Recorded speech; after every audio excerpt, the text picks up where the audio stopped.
मुझे समझ में नहीं आ रहा है।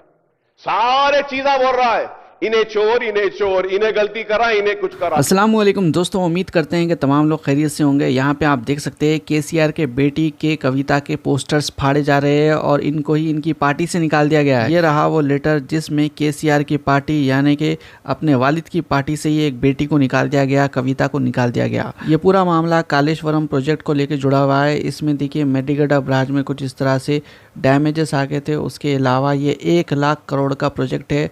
अभी देखिए ये प्रोजेक्ट के अंदर काफ़ी सारे करप्शन के एलिगेशन लगे हैं। बीआरएस पार्टी जब हुकूमत में थी उस वक्त इस प्रोजेक्ट के ऊपर काम किया जा रहा था और कांग्रेस पार्टी तभी बीआरएस के ऊपर एलिगेशन लगा रही थी इस प्रोजेक्ट को लेकर और कह रही थी कि करप्शन हुआ है। अभी कांग्रेस पार्टी पावर में आ चुकी है। अभी देखिए पावर में आने के बाद में चीफ मिनिस्टर रेवंत रेड्डी की जानिब से ये जो प्रोजेक्ट के अंदर घोटाले का इल्ज़ाम लगाया है, ये पूरे का पूरा घोटाले की केस जो है सो सीबीआई को मूव कर दिए। मतलब पहले असेंबली के अंदर डिस्कस करे, अकबर ओवैसी का भी हमने आपको वीडियो बताया था, ये डिस्कशन के बाद में सीबीआई को मूव करे। सुनो, सेंट्रल ब्यूरो ऑफ इन्वेस्टिगेशन के अप्पगिंचडम समुचितमो।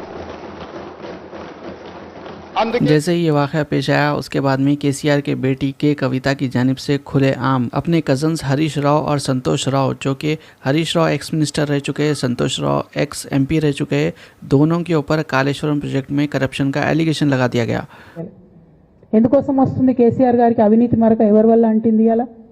అది ఆలోచన చేసుకోవాలి కదా మనం కూడా.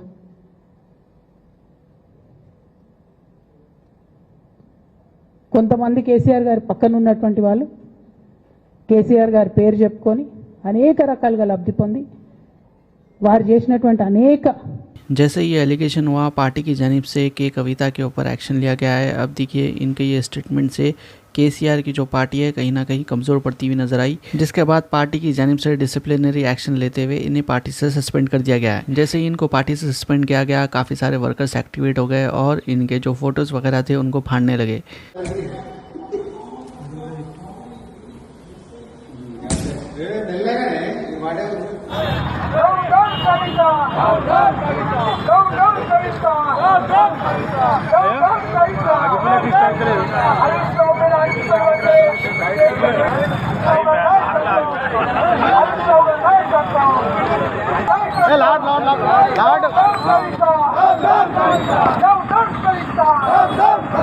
और ऐसा नहीं है कि कविता की साइड से लोग प्रोटेस्ट नहीं कर रहे, ये कविता की साइड से यहाँ पे आप देख सकते हैं हरीश राव का पुतला इस तरह से बनाया गया है। मतलब ये के कविता के फॉलोअर्स है, सपोर्टर्स है और के कविता भी कोई मामूली आदमी नहीं है, केसीआर की बेटी है और काफ़ी सारे ऑर्गेनाइजेशन के हेड भी है ना, तो उनके भी एक बड़ी तादाद में लोग सपोर्टर्स है। के कविता ने अभी कोई भी और दूसरी पार्टी तो ज्वाइन नहीं की है, लेकिन ऑब्वियस सी बात है दूसरे पार्टी वाले तो अप्रोच करेंगे, लेकिन देखना ये होगा आगे क्या होता है। कांग्रेस पार्टी की जानिब से आमिर अली खान को एमएलसी की टिकट दी गई थी, लेकिन कोर्ट में चले गया था वो मसला, जिसके बाद में वो हाल्ट हो गया। हाल्ट होने के बाद में सीट खाली हो गई।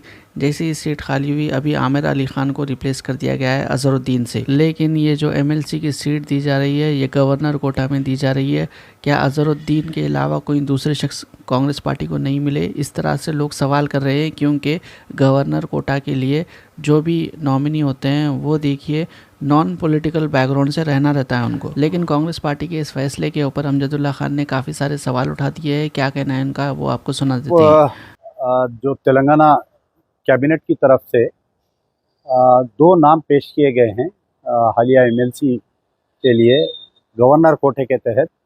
एक नाम जो है प्रोफेसर कोदंडाराम है और दूसरा नाम जो है मोहम्मद अजहरुद्दीन, क्रिकेटर साहब। तो सबसे पहले तो मैं मोहम्मद अजहरुद्दीन साहब को मुबारकबाद देता हूं कि आपका नाम जो है एमएलसी गवर्नर कोटे में गया है। लेकिन मेरी जो सोच और मेरा जो मालूमात हासिल किया हूँ, ये मुसलमानों के साथ एक बहुत बड़ा धोखा हो रहा है। मुसलमानों के साथ क्या धोखा हो रहा है कि क्योंकि अब जुबली हिल बाई इलेक्शन है, अजहरुद्दीन साहब जो है जुबली हिल के कैंडिडेट थे और बहुत कम वोटों से हारे। उन्होंने एमआईएम कैंडिडेट डालने की वजह से उन्होंने इलेक्शन हारे। अब मोहम्मद अजहरुद्दीन के जीतने के 100% चांसेस है वहाँ पर बाई इलेक्शन हुआ तो। और अब के मौजूदा जो है कांग्रेस और एआईएमआईएम की भी दोस्ती हो गई, तो इसमें भी जो है कि अजहरुद्दीन साहब 100% जीतेंगे। तो रेवंत रेड्डी साहब ये किए कि गहरी साजिश करते हुए इनको एमएलसी नॉमिनेट करके 6 महीने के लिए इनको मिनिस्टर बना देंगे उसके बाद में बाई इलेक्शन में कई गैर मुस्लिम को टिकट देके उसको वहाँ से इलेक्शन जिता के मुस्लिम कम्युनिटी को बेवकूफ़ बनाने के लिए ये एक साजिश की जा रही है। जो गवर्नर कोठा होता है वो एमिनेंट पर्सनालिटीज़ के लिए, जैसा स्पोर्ट्समैन है आपके, बहरहाल उसमें कैटेगरीज है। तो आपको मालूम होना चाहिए कि लास्ट मरतबा बीआरएस के दौर में 2 नाम पेश किए गए थे। दोसा जासू चढ़वन का एक नाम था और पढ़ी कौशिक रेड्डी का एक नाम था। क्रिकेटर यानी स्पोर्ट्समैन के कोटे में पढ़ी कौशिक रेड्डी का नाम था और एक जो नाम है दोसा जासू चढ़वन का जो नाम था वो जर्नलिस्ट कोटे में था। तो उस वक़्त के गवर्नर तमिलिसाई ये बात करके रिजेक्ट किए थे कि दोसा जासू चढ़वन जो है फुल टाइम पॉलिटिशियन है, is not a journalist, he might be a journalist but now he is a full time politician. उन्होंने जो है कांग्रेस में थे, इलेक्शन लड़े, बीआरएस में से इलेक्शन लड़े बोल के उनका पूरा बैकग्राउंड बताते हुए वो रिजेक्ट किए थे। और पढ़ी कौशिक रेड्डी जो क्रिकेटर था वो ऑलरेडी उन्हें कंटेस्टेड कैंडिडेट था कांग्रेस से इटला राजेंद्र के खिलाफ में, बाद में जो है उन्हें बीआरएस ज्वाइन किया था उन्हें। तो ये दोनों का रिजेक्ट हुआ था। तो ये लोग कोर्ट को गए थे कि भाई हम लोग जो है गलत हुआ गवर्नर का डिसीजन बोल के, वो अभी केस जो है ज़ेरे दौरान है। तो 2 सीट वैकेंट थे। जैसा ही नई गवर्नमेंट आई, नई गवर्नमेंट आते ही जो है आनंद फानंद में हमारे रेवंत रेड्डी साहब, आमिर अली खान साहब का नाम और प्रोफेसर कोदंडाराम का नाम दे दिए। तो हमको जब ही अंदेशा था कि कोई ना कोई इसको चैलेंज करते, चैलेंज करने के बाद में हाई कोर्ट या सुप्रीम कोर्ट में ये कलअदम करार होता हो।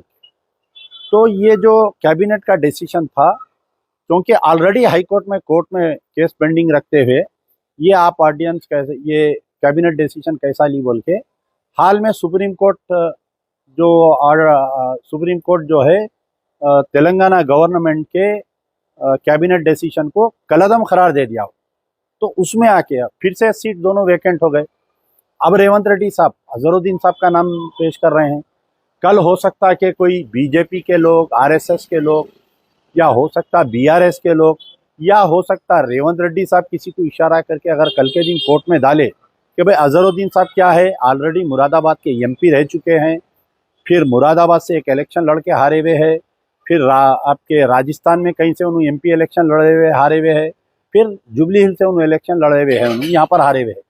तो ये तमाम बातें जो है अगर कल के दिन कोर्ट में कोई चैलेंज किया कि he is a full time politician, तो आप उनका भी एमएलसी बर्खास्त हो सकती है। तो सीएम साहब का जो प्लान है कि इनको एमएलसी भी दे देना, इनको मिनिस्टर भी बना देना, मिनिस्टर फॉर माइनॉरिटीज वेलफेयर बोल के।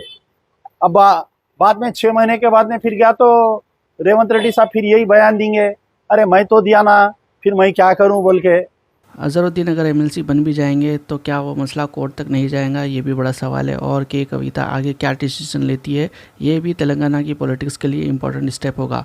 आप लोगों की क्या राय इससे मुतालिक कमेंट ज़रूर करिए और भी अपडेट्स के लिए रियल में यहाँ पे चैनल को फॉलो कर लीजिए। इंशाल्लाह अगले वीडियो में मुलाकात होगी। अल्लाह हाफिज़।